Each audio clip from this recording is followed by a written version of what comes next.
Selamat datang di Beetle Channel, semoga kita bahagia. Jangan lupa subscribe, like, komen dan share agar channel ini semakin berkembang. Terima kasih. Novel Gunho Ghost Story. Bab 63. Kartu nama Tuan Sakata Ikuzo hanya mencantumkan namanya tanpa nama perusahaan atau organisasi tempat dia bekerja, mungkin karena dia adalah seorang pensiunan insinyur. Gunho mulai menugaskan pekerjaan kepada setiap direktur. Tuan manajer pabrik, tolong beri dia tur ke pabrik kami. Ya Pak, setelah tur pabrik, tolong tunjukkan padanya pusat penelitian kami juga. Tuan Kepala Pusat Penelitian, Anda bisa mengajaknya berkeliling. Ya Pak, dan cari tahu apakah dia lebih suka melakukan pekerjaan pengembangannya di bidang produksi di pabrik atau di pusat penelitian. Oke. Manajer pabrik sedang berjalan keluar dari kantor Gunho bersama Tuan Sakata Ikuzo ketika dia menanyakan usianya kepada Tuan Sakata Ikuzo dalam bahasa Jepang. Manajer pabrik sepertinya bisa berbahasa Jepang sedikit. Berapa usiamu? Jawab Tuan Sakata Ikuzo sambil melihat kartu nama manajer pabrik. Saya berumur 65 tahun. Kamu 3 tahun lebih tua dariku. Umurku 62 tahun. Kedua pria berusia 60-an tahun itu saling memandang dan tertawa. Setelah melakukan tur ke pabrik dan pusat penelitian, Tuan Sakata Ikuzo memutuskan untuk melakukan pekerjaannya di pabrik di mana dia dapat dengan mudah mengakses mesin ekstrusi. Tuan Sakata Ikuzo membawa 2 tas besar. Dia mengeluarkan beberapa kantong vinil berisi bahan mentah dari salah satu tasnya, bahan bakunya sepertinya sekitar 5 kilogram.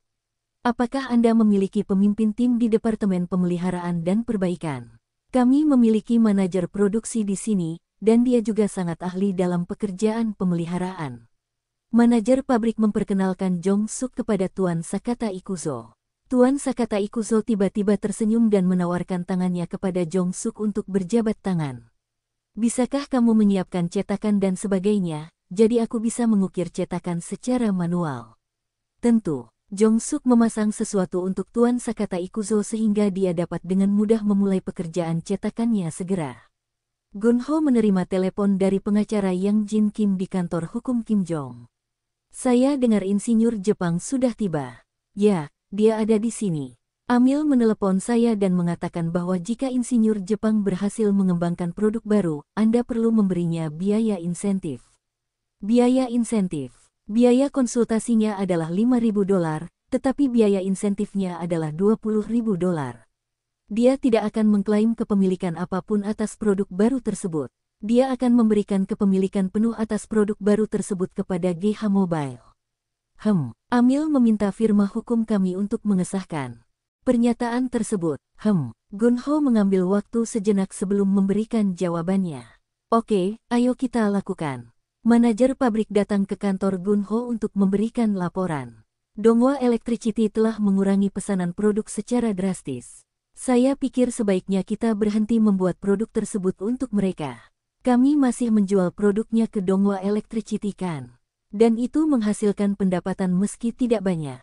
Itu benar, namun, menurutku kita perlu memesan mesin ekstrusi yang telah digunakan untuk memproduksi produk tersebut untuk digunakan secara eksklusif di tempat lain.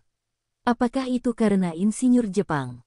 Tuan Sakata Ikuzo. Ya, Tuan Sakata Ikuzo melakukan pekerjaannya dengan mesin ekstrusi pada malam hari karena semua mesin ekstrusi kami terisi penuh pada siang hari.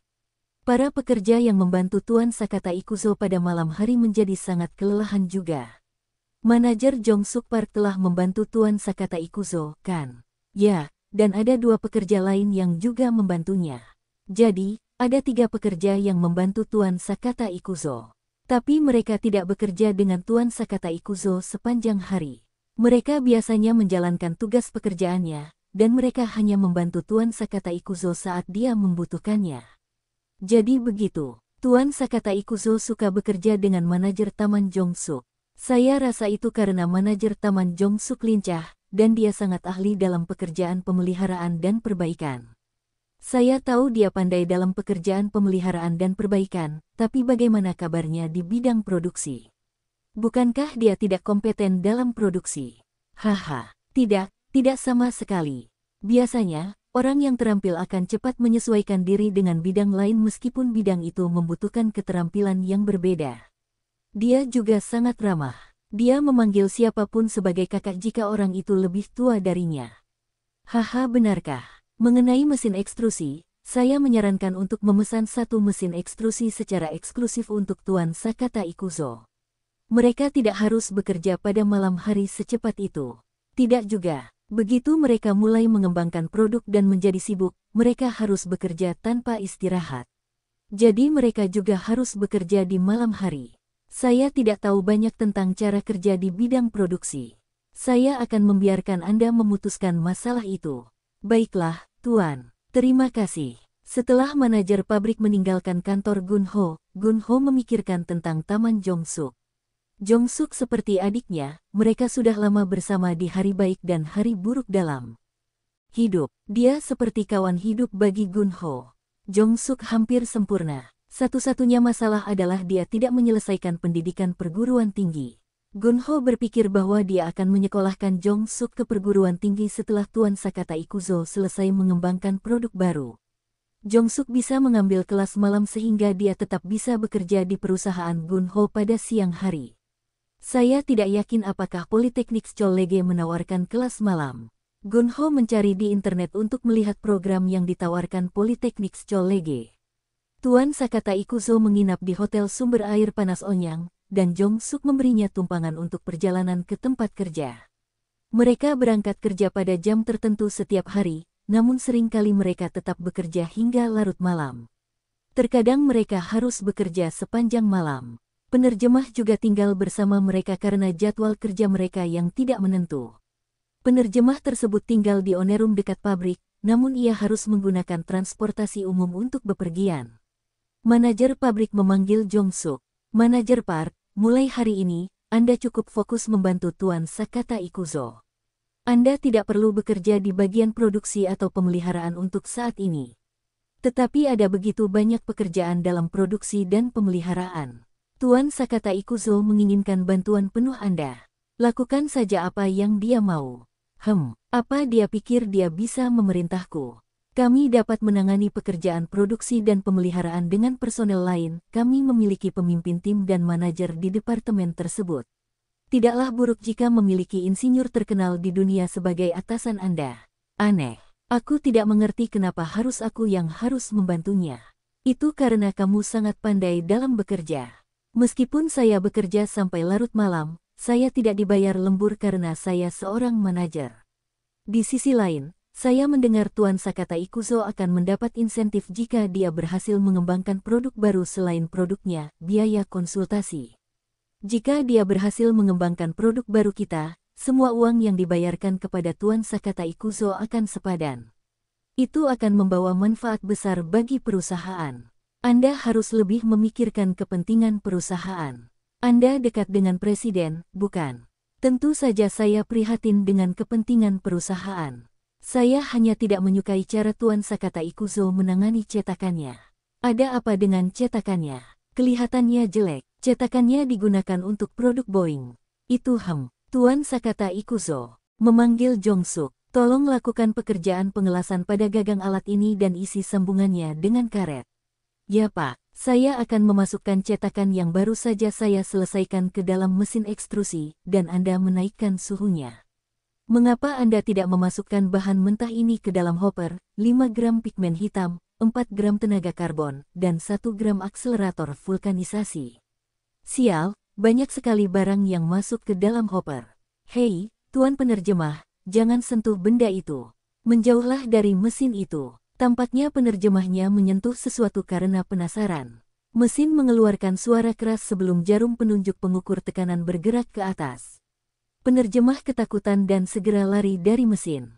Jongsuk berlari ke mesin dan menekan beberapa tombol untuk menghentikan mesin. Aku minta maaf. Wajah penerjemah membiru. Lakukan saja tugasmu ya. Lakukan saja interpretasinya. Oke. Tuan Sakata Ikuzo memanggil Jongsuk lagi. Fuka, dia memanggilku setiap 10 menit. Jangan menafsirkan ini padanya. Penerjemah itu tersenyum. Tuan Sakata Ikuzo menyerahkan sepotong logam yang tampak aneh kepada Jongsuk. Aku baru saja mengukirnya, tapi permukaannya terlalu kasar. Bisakah kamu menghaluskannya dengan amplas? Oke. Jong-suk mulai mengerjakan potongan logam itu sambil bergumam. Penerjemah mendekati Jong-suk untuk melihatnya bekerja. Menjauhlah dariku. Pekerjaan ini menciptakan partikel-partikel kecil di udara. Sore hari itu, Pak Sakata Ikuzo ingin membuat sampel produk untuk pengujian. Dia memasukkan cetakan yang telah dia ukir ke dalam mesin dengan campuran bahan baku yang dibuat Jong-suk sesuai instruksinya. Harap periksa suhu, cairan pendingin, kecepatan kompresi, dan pemuaian. Jangan menyentuh mesin atau bahan baku campuran kecuali Jong-suk. Sampel produknya sudah keluar. Ada warna putih dan kuning di atasnya. Bagian kuningnya padat. Contoh produknya sudah keluar. Semua pekerja di pabrik berkumpul di depan mesin untuk melihat sampel produk pertama. Manajer pabrik dan kepala pusat penelitian juga ada di sana. Cetakannya terlihat sangat jelek, tapi produk yang dibuat dari cetakan itu terlihat sangat bagus. Lihat ini, bagian ini keras sedangkan bagian lain yang bersayap lembut. Para pekerja menatap produk sampel dengan takjub. Jangan disentuh. Ini belum mengeras. Produk yang terbuat dari plastik bersifat lunak ketika belum mengeras. Ketika produk sudah cukup padat untuk diuji, Pak Sakata Ikuzo mengukur kekerasannya dengan durometer dan mengukur kekuatan tariknya. Tuan Sakata Ikuzo berteriak pada Jong-suk, manajer Park, hentikan mesinnya.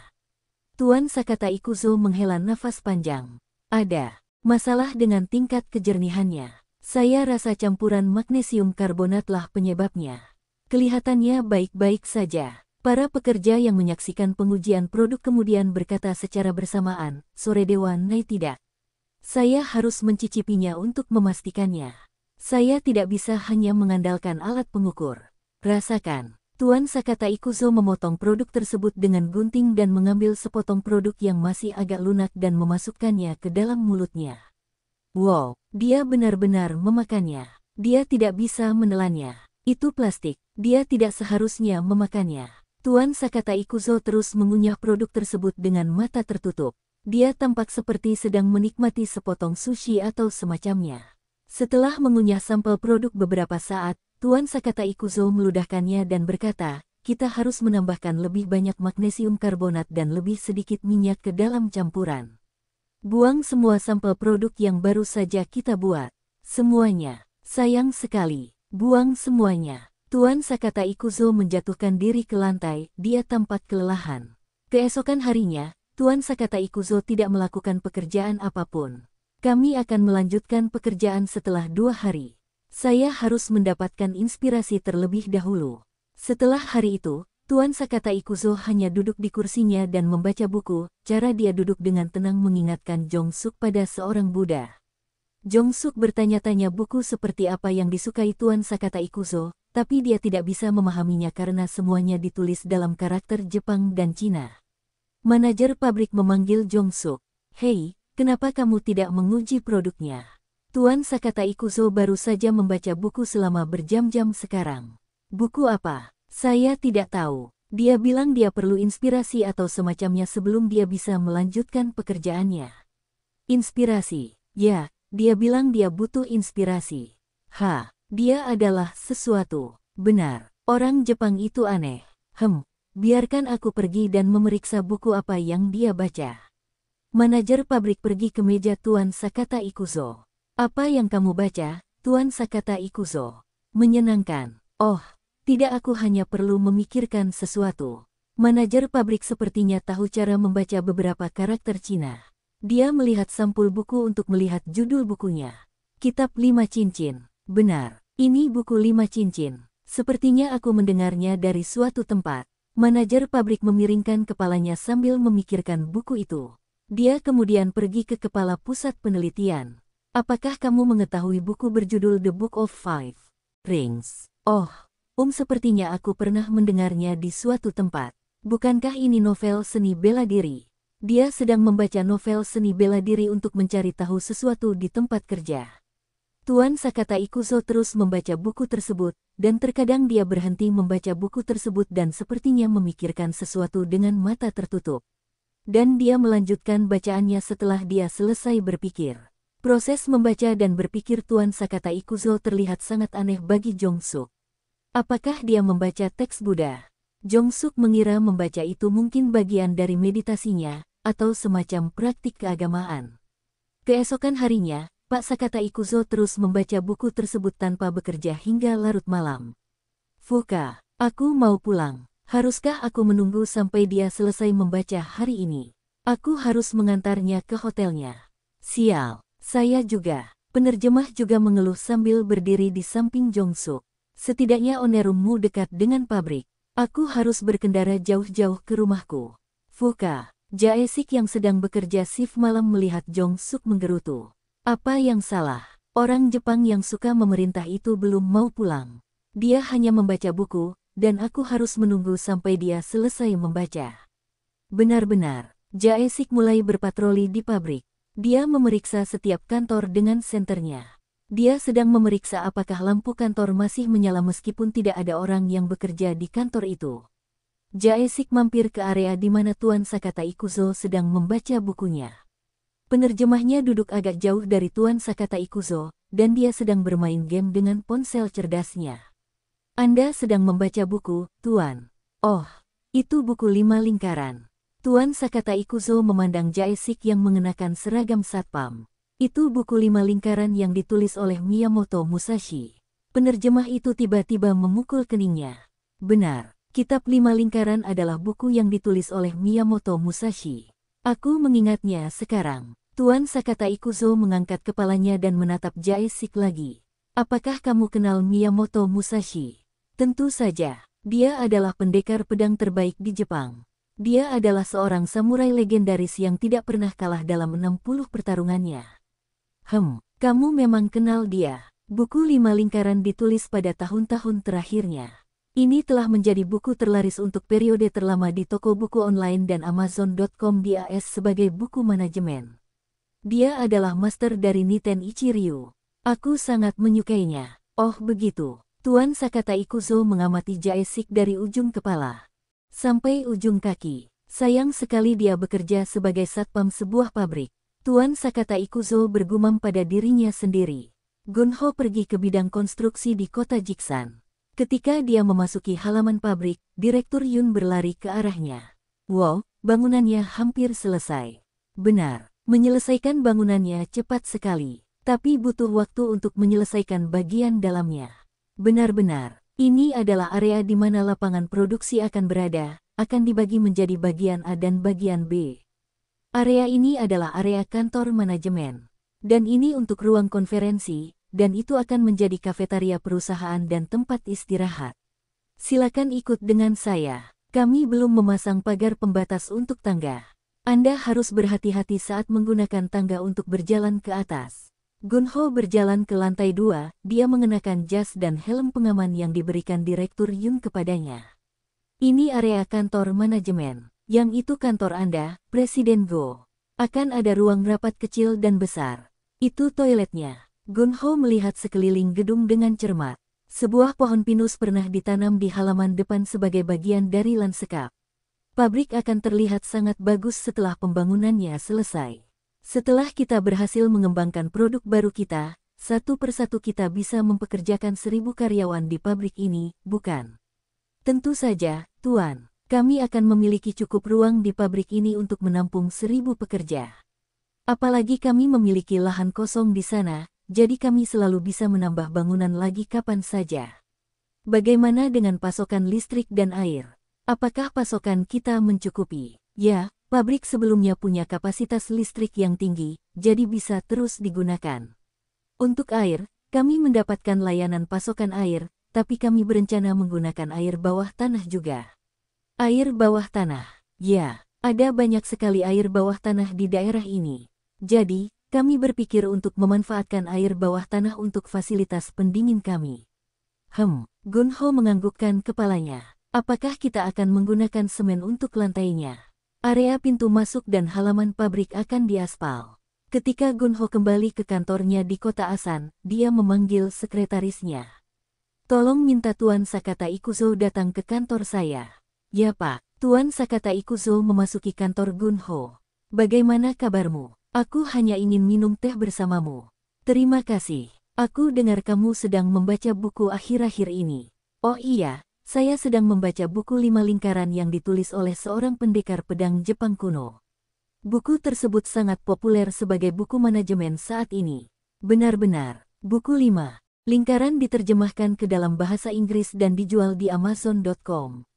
Saya sarankan Anda membaca buku itu. Saya ingin memberikan buku saya kepada Anda, tetapi ditulis dalam bahasa Jepang, jadi tidak akan sangat berguna bagimu. Saya akan membaca bukunya jika ada kesempatan. Terima kasih. Saya mendapat inspirasi dengan membaca buku itu. Pendekar pedang itu telah melakukan 60 pertarungan, dan dia tidak pernah kalah bahkan dalam satu pertarungan pun. Saya juga ingin mengembangkan 60 produk baru, tetapi tidak mudah untuk mencapainya. Berapa banyak produk baru yang telah Anda kembangkan sejauh ini? Saya telah mengembangkan 20 produk, bahkan belum mendekati 60 produk. Haha, pasti sangat menantang. Saya sudah selesai membaca bukunya, dan saya mendapatkan inspirasi yang saya butuhkan. Saya akan mulai mengembangkan produknya lagi besok. Saya akan berhasil kali ini dan akan membuat Anda bahagia, Presiden Go. Terima kasih. Ngomong-ngomong, Anda orang yang sangat beruntung, Presiden Go. Mengapa engkau berkata begitu? Anda memiliki dua pekerja yang sangat baik di dekat Anda. Apakah yang Anda maksud adalah manajer pabrik dan kepala pusat penelitian? Atau yang Anda maksud adalah direktur penjualan? Tidak, maksudku manajer produksi, Jong Suk Park, dan penjaga keamanan, Jae Sik-moon. Hah, orang-orang itu. Saya tidak yakin dengan pola pikir mereka dalam manajemen, namun saya tahu bahwa mereka adalah pekerja yang sangat baik dan profesional. Mereka akan membantu Anda dan akan sangat membantu Anda di masa depan, Presiden Go. Benar-benar. Gun-ho memikirkannya sambil menggosok hidungnya. Gun-ho sedang membaca koran ekonomi di kantornya ketika dia menerima telepon dari Jae Sik-moon. Ada apa? Ada sesuatu yang ingin kubicarakan denganmu. Kenapa kamu menelepon? Kamu bisa datang ke kantorku untuk menemuiku. Saya tidak ingin orang lain melihat saya, seorang penjaga keamanan, memasuki kantor presiden. Hal itu mungkin terlihat tidak pantas bagi pekerja lain. Jadi, saya putuskan untuk menelepon Anda saja. Kamu tidak perlu khawatir tentang hal semacam itu. Jadi, ada apa? Buku direktori alumni SMA sudah hampir selesai. Saya sudah melakukan proofreading dan editing. Desain sampulnya juga sudah jadi. Siap dicetak. Oke, itu bagus. Saya ingin menunjukkannya sebelum saya mencetaknya. Haha, aku tidak perlu melihatnya. Suruh saja perusahaan jasa percetakan mencetaknya. Aku sibuk dengan pekerjaanku sendiri. Saya menerima dana untuk buku direktori alumni yang Anda kirimkan kepada saya. Saya akan memberikan laporan. Rincian biayanya nanti. Saya juga menerima sejumlah 30 juta won yang Anda kirimkan kepada saya untuk melunasi hutang saya. Saya memang melunasi seluruh utang saya dengan uang itu. Itu bagus. Saya akan menyisihkan 500.000 won dari gaji bulanan saya dan mengirimkannya ke rekening bank Anda yang Anda berikan kepada saya lainnya, setiap bulan. Kedengarannya bagus. Saya bukan lagi orang dengan nilai kredit buruk. Saya bisa leluasa mendapatkan layanan dari bank, dan saya tidak perlu khawatir gaji saya disita lagi. Itu bagus, tapi apakah kamu akan baik-baik saja dengan gajimu saat ini? Kamu tidak akan punya banyak sisa setelah kamu mengirimiku 500.000 won dari gaji bulananmu. Saya berencana mencari pekerjaan penyuntingan yang bisa saya lakukan di siang hari. Oh, mungkin sebaiknya saya tidak mengatakan hal itu kepada majikan saya saat ini. Anda mungkin tidak menyukai gagasan bahwa saya memiliki pekerjaan lain yang harus saya komitmenkan. Haha, aku tidak keberatan sama sekali selama itu tidak mempengaruhi pekerjaanmu di perusahaan. Terima kasih. Untuk buku direktori alumni, saya akan mengirimkannya kepada Anda segera setelah pekerjaan pencetakan selesai. Kedengarannya bagus. Gun-ho sedang memikirkan Jae Sik, posisi satpam yang ia geluti saat ini sepertinya tidak sesuai dengan bakat atau minatnya. Dia bisa melakukan pekerjaan lebih baik daripada pekerjaan penjaga keamanan, tapi dia juga bukan tipe karyawan. Gun-ho belum bisa menemukan posisi kerja yang sempurna untuk Jae Sik yang dapat memanfaatkan dan mengembangkan bakat alaminya secara maksimal. Gun-ho terbang ke Jepang untuk membayar sisa harga kondominium Moriaiko. Dia tidak mengunjungi kantor Amil di Nihonbashi kali ini. Setelah dia melunasi harga kondominium, agen penjualan real estate menyerahkan kunci kondominium kepada Gun-ho. Gunho kemudian memberikan kunci dan dokumen registrasi kondominium kepada Mama San Segawa Jongko. Mori Aiko akan kembali ke kota lusa, dia masih berada di provinsi untuk pertunjukan tarinya. Karena ini adalah kondominium yang baru dibangun, kita tidak perlu mengerjakan tembok, kurasa aku akan membeli beberapa keperluan rumah tangga barang untuknya. Saya bisa membayar perabotan. Mama San tertawa. Bersambung, terima kasih telah menyaksikan dan mendukung channel ini.